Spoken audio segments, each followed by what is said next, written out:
Otto Lopez got absolutely snubbed from Gold Glove consideration.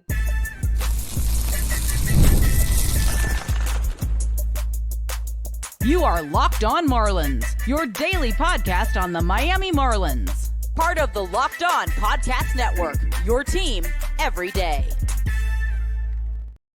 Welcome into Locked On Marlins. I'm your host, Jeremiah Geiger. I'm a diehard Marlins fan, and I've podcasted about the team for the last 4 seasons. You can find me on Twitter at Jeremiah Geiger2, and thank you for making Locked On Marlins your first listen of the day. Part of the Locked On Podcast Network, which is your team every day. Make sure you hit subscribe on the YouTube channel, leave a like, leave a comment, and all that good stuff. Today's episode is brought to you by Gametime. Download the Gametime app, create an account, and use code LOCKEDONMLB for $20 off your first purchase. And I am recording at beautiful Surprise Stadium in Surprise, Arizona for the Arizona Fall League. I'm going to talk about that later. Mesa Solar Sox, where all the Marlins prospects are playing here in the desert. They're playing the Surprise Saguaros. So excited for the game, but I want to record the podcast. First podcast I've done outdoors. And look at this backdrop behind me. It's gorgeous. You got a few clouds in the sky. I mean, beautiful weather. How could you not like baseball in Arizona at this time of the year? But I want to start off the show by talking about the main topic at hand, and that's Otto Lopez is disrespected by the national media and by baseball as a whole because there is no reason why Lopez should not have been a Gold Glove finalist at shortstop. And yet that's exactly what happened. So the Gold Glove finalist lists come out for both leagues. And if I'm looking at the National League shortstops, you got Nick Allen with the Braves, Mookie Betts with the Dodgers, Mason Wynn with the Cardinals, but there's no Otto Lopez. And why is that? Well, here's my theory. Mookie Betts, it's as simple as this. Mookie Betts is a Dodger. Otto Lopez is not a Dodger. Mookie Betts is a superstar. I don't think you would call Otto Lopez a superstar that has a national brand, and most people, the casual baseball fan, would know who Mookie Betts is. The casual baseball fan is not going to sit there and tell you who Otto Lopez is. But there's no excuse for this to happen. Nick Allen, great defensive shortstop. He had 17 outs above average, third most, tied with Trey Turner. Mason Wynn led the National League in outs above average. Great defender, 21 outs above average for Wynn. I have no problem with those two being named Gold Glove finalists. But Mookie Betts posted just 3 outs above average. Now, if I go to Otto Lopez here, Otto Lopez had 9. So the numbers objectively point toward Otto Lopez as being a better defensive shortstop than Mookie Betts. Not a better baseball player, but a better defensive shortstop.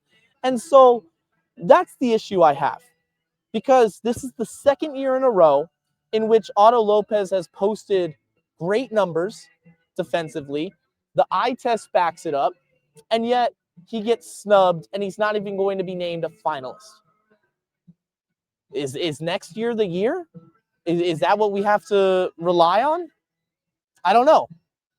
I don't know if it will take the Marlins getting back to the postseason, having a 95-win season, taking the league by storm in order to garner this consideration, which he deserves.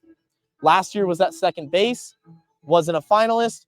I think it was Bryce Terang who won the Gold Glove, and deservedly so. Terang's great. But for Lopez not to have been named to the finalist list, you're like, well, what more does he really have to do? Is this just because he's on the Marlins? So 2025, coming into the season, my thought process was this guy can absolutely win a Gold Glove, and at the minimum, he can be a Gold Glove finalist. It's not what happened. Now, the Marlins did have a few Gold Glove finalists.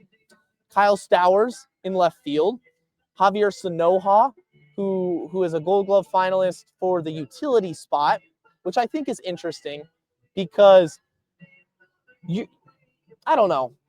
I don't really like the idea of having a Gold Glove award for a utility player. because you're not playing the same position every day, and it's hard to kind of really compare those players. If I'm looking at the utility finalists, Miguel Rojas, Javier Sanoja, and Jared Triolo, I mean, Sanoja literally played every single position under the sun. And I'm glad that he's named to the Gold Glove finalist list. But at the same time, does he really stand out in one position defensively?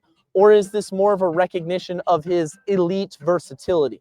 And those are two different things. And I'm just being objective here when it comes to the utility Gold Glove role. I don't know. It's something to think about.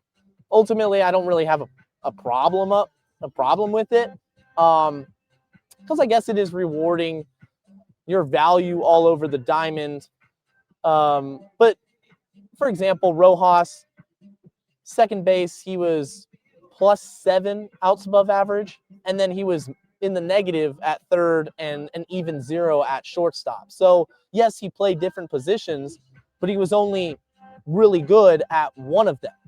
But yet he has a chance to win a Gold Glove, if that makes sense. Because he's not a finalist at second base. He's a finalist as a utility player. Something to think about. Let's see here.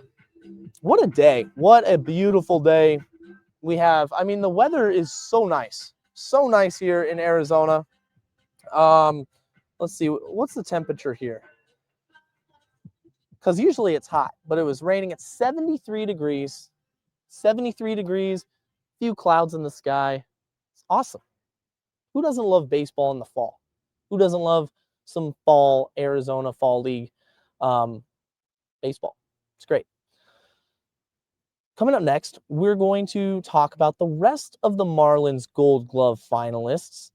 And do we think that these guys could win it? Do we think that the Marlins have some sleepers on their team heading into next season that can win a Gold Glove? We're going to discuss all of that from Surprise, Arizona, right after this.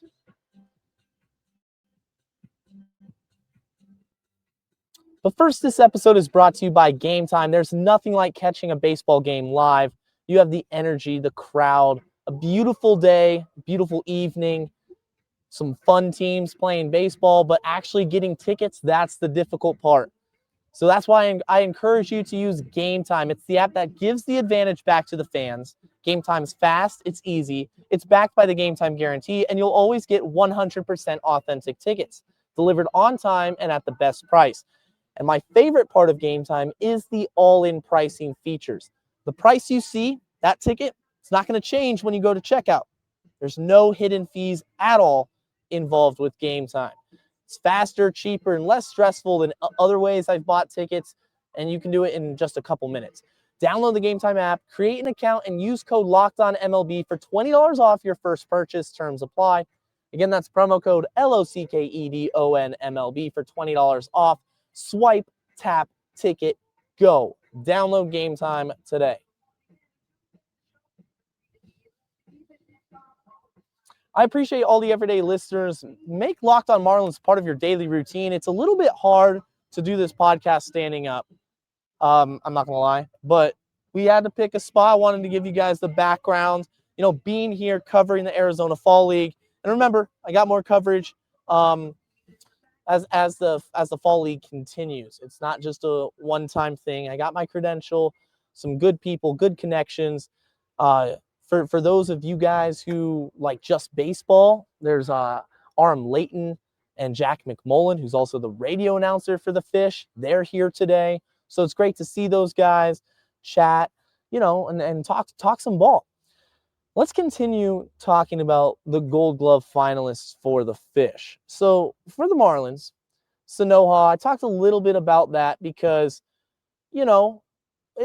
I just think it's interesting. A utility player for the Fish winning a Gold Glove, that would be sick. Don't get me wrong. But Kyle Stowers is in left. You have Otto Lopez. Nope, you don't have Otto Lopez, although you should. You have Xavier Edwards at second base. And I think this is this is a really good story for X, because at the beginning of the season, Xavier Edwards could not play shortstop. He just couldn't.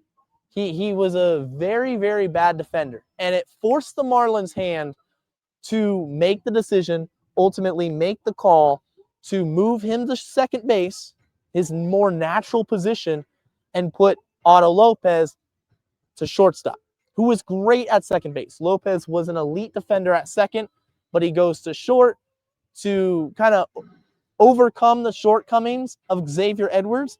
And then, ironically, it's X who gets named a Gold Glove finalist, and it's Otto who doesn't. Now, X was really good at second. 9 outs above average. At shortstop, -7. So you can tell the difference immediately. The metrics back it up. The eye test backs it up. And I know we can't always rely upon our eyes. They're faulty at times. They give us a false perception of reality, and that's where analytics comes in. But with Xavier Edwards, it's pretty easy to tell. He's much more comfortable at second base than he was at shortstop. Kyle Stowers, very pleasant surprise in left field. For Stowers, it's going to be hard to win because Ian Happ has won the last 3 Gold Gloves, and he's going for his 4th. He was named a finalist, but he kind of had a down season in terms of outs above average, the StatCast metrics. Stowers had a decent season in the outfield. I mean, I don't think he's the fleetest of foot back there, and that's backed up by his range, -3 outs above average. And I use this term a lot because it's a better term to grade defenders than just making errors. For example, Ellie De La Cruz, insane range at shortstop, makes a lot of errors. If you only look at errors, you'd say, well, the dude is unplayable at shortstop. And that's not necessarily the case. Otherwise, I think Jeff Carr, host of Locked on Reds, and the Reds front office, he'd be telling the Reds front office on the podcast on Locked on Reds, hey, you got to get Ellie out of there. That's not the case.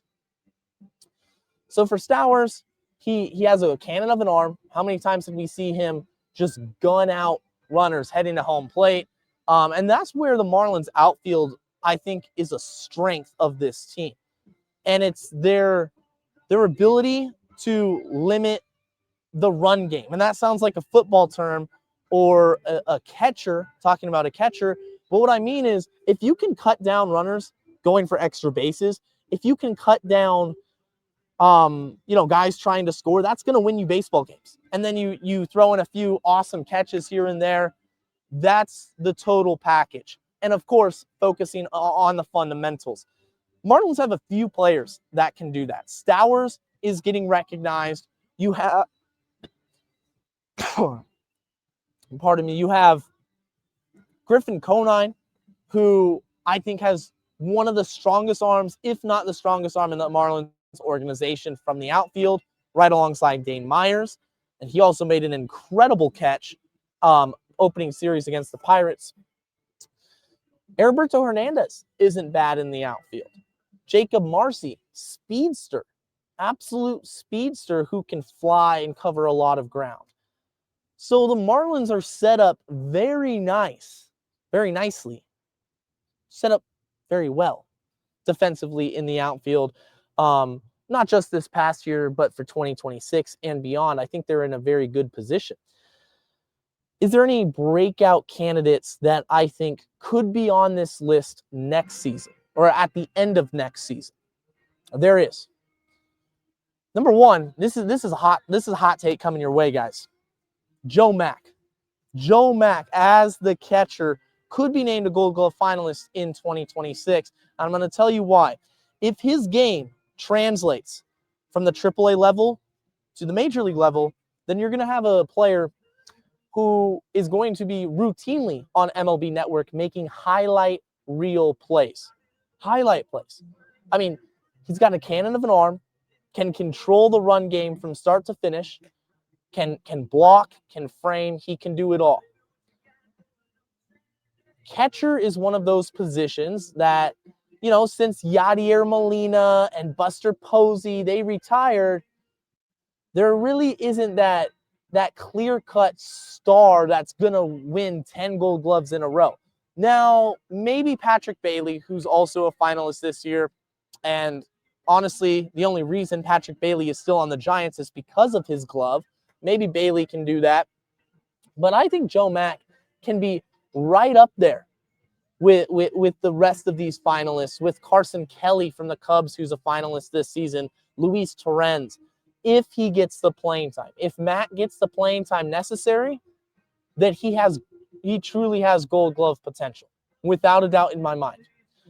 The other player, and I briefly touched on him earlier, was Griffin Conine. If Griffin Conine can stay healthy, number one, and get a lot of playing time, then Conine is somebody to watch for in the defensive metrics category and start gathering interest and be named to a Gold Glove finalist list after 2026.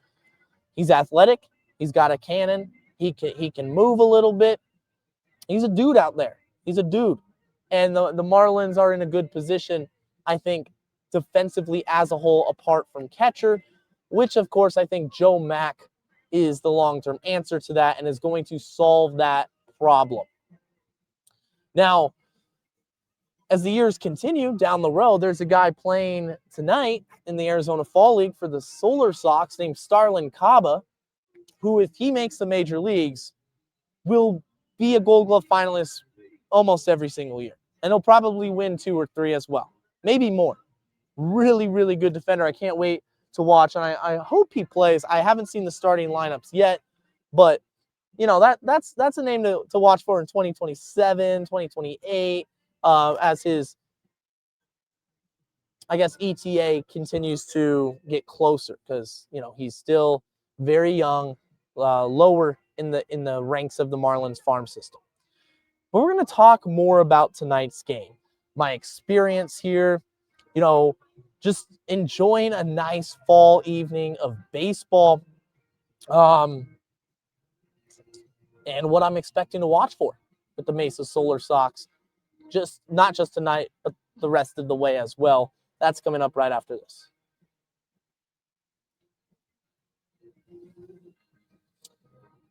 The NFL season is here, and FanDuel has an offer you don't want to miss. Right now, new customers can bet just $5 and get $300 in bonus bets if you win. That's right, you pick a bet, put down $5. If it hits, you'll unlock $300 in bonus bets to use across the app. FanDuel is great because it gives you so many ways to play. You can build parlays, try player props, even follow the live lines during games. It makes watching football even more exciting when you've got a little something riding on the action. Big games this week in the NFL. Thursday Night Football is going to kick off tomorrow. You got the Bengals and the Steelers. Can the Bengals pull it out with Joe Flacco? I don't know. I think the Steelers, it's their division to lose. So we'll see what happens. But if you have a hunch, go ahead, visit FanDuel.com, download the FanDuel app today, and get started. Remember, your first $5 bet, if it wins, you'll get $300 back in bonus bets. Recording Locked On Marlins from beautiful Surprise Stadium here in Arizona. Tonight's game, Mesa Solar Sox and the Surprise Saguaros. There we go. Pronounced it right. You know, I was thinking before I said surprise, I was like, million thoughts rushed into my head. You got to pronounce this right. You have to pronounce this right. The Surprise Saguaros. I'm still messing it up. Anyway, Mesa versus Surprise.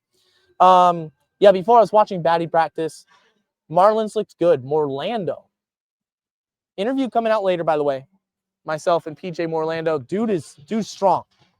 That dude can rip baseballs. Let me tell you, it's all about putting it together for PJ Morlando. In terms of raw power and just raw potential, if Morlando gets it all to click, this dude's going to be really good, because I was watching him in BP. It's an easy-looking swing from the left side. Strong dude. Marlins have some very intriguing prospects here. I've talked about this a couple times now. I had Alex, Forever Marlins, on the show last week. Fenwick Tremble, Carson Milbrandt looked good. from the pitching side of things. You have Starlin Caba, who was one of the Phillies' top prospects, and now he's seeking, some more at bats, still very young, trying to get in the swing of things for a big 2026. I really like the group that the Marlins had, and they're managed by the one and only Aaron Lenhart, the developer of the torpedo bat.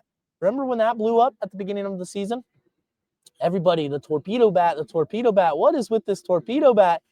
Aaron Lenhart is the guy that designed that. He is the field coordinator for the Marlins, and he's managing the Mesa Solar Sox. I got to talk to him as well. Very nice guy.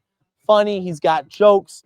Really smart. I mean, the dude, I think he was a professor at the University of Michigan before his time in baseball.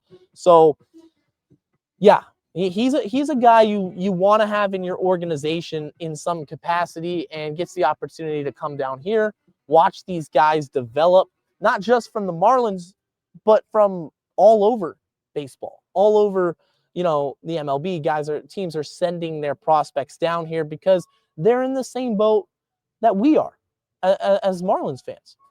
And they want to see their guys develop. It's all about development. And what better place to develop than getting more at-bats, getting more coaching, working on certain fundamentals, certain things that, you feel you have to get better at. That's why the Arizona Fall League is here. You got plenty of fans from Arizona, probably from all over the country, make the trip down here. Again, it's low 70s. The sun's just setting. I mean, you get to see some high-quality baseball from some really talented prospects. A lot of guys are repping different teams. I see the Mariners. I've seen the Royals, the D-backs, of course, the Angels. So fans from all over watching, because it's baseball, man. Baseball is great. So for tonight's game, I was hoping Milbrandt was going to throw, but he's not. You're going to have a couple other guys. Again, still waiting to see the lineup for the Marlins. Really hoping that Morlando plays. I want to see Trimble. I want to see Caba. Really all the Marlins, because that's what it's all about, right? Marlins baseball. Marlins coverage in the Arizona Fall League. So before the game, though, walked in, went down to the field level. I got to talk to Aaron, got to talk to PJ Morlando. I'm going to put that interview out shortly. But yeah, that was really cool. Beautiful stadium, very quiet. Talked to Aram Layton as he was walking by. I was like, "Hey man, how's it going?" We talked, and he was just like, "Yeah, man, it's one of the best kept secrets in baseball is the Arizona Fall League, because this place should be packed." And there's a crowd coming in, settling in, but it's just a relaxing, quiet, nice way to watch baseball. So if you're in the area, I encourage you, go out to watch the Arizona Fall League. Plan a trip. Plan a trip to, if you're a prospect guy, this is your place to be, because you have them from all over. Sebastian Walcott, I believe, is down here, and Surprise Stadium is actually the Rangers and the Royals spring training stadium. So there's that connection there. It's going to be a fun night. Going to be a fun game. I think I'm going to keep this episode fairly short.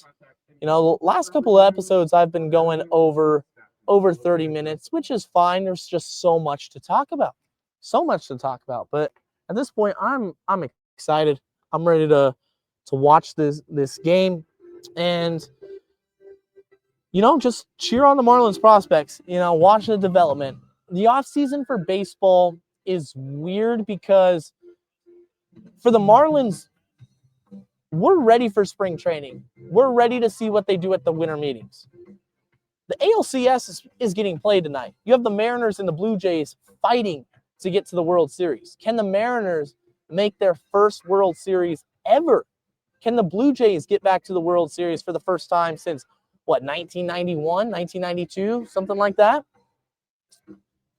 But the Marlins, what are the diehard fans watching? Yes, we're watching the baseball games, but we're also paid attention to how guys are doing at the Arizona Fall League, because we understand that the future is bright and that 2026 is going to be a big season for the Fish. And it's going to fly by. The offseason really is going to fly by.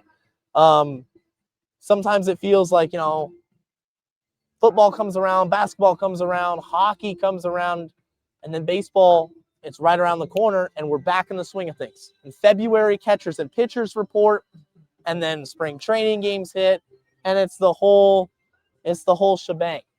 And that's what's great about it. It's because baseball is one of those things when you are ingrained into the game and you really love it, the season never really ends.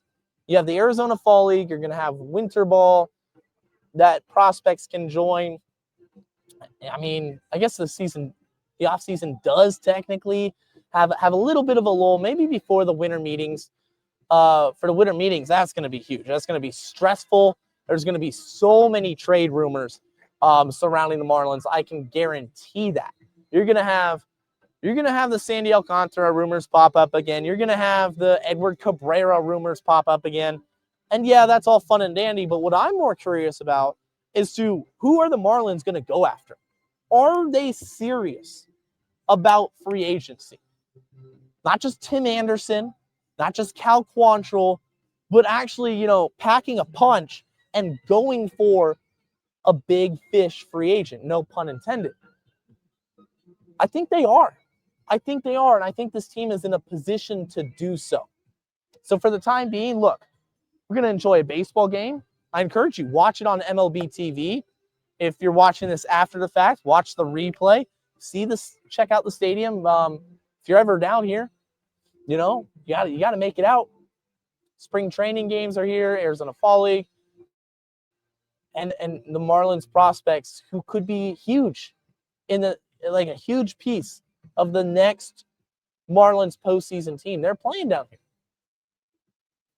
Morlando, first round pick. Milbrand, ace quality stuff. Really good arm. Caba, best glove in baseball, arguably, from the shortstop position.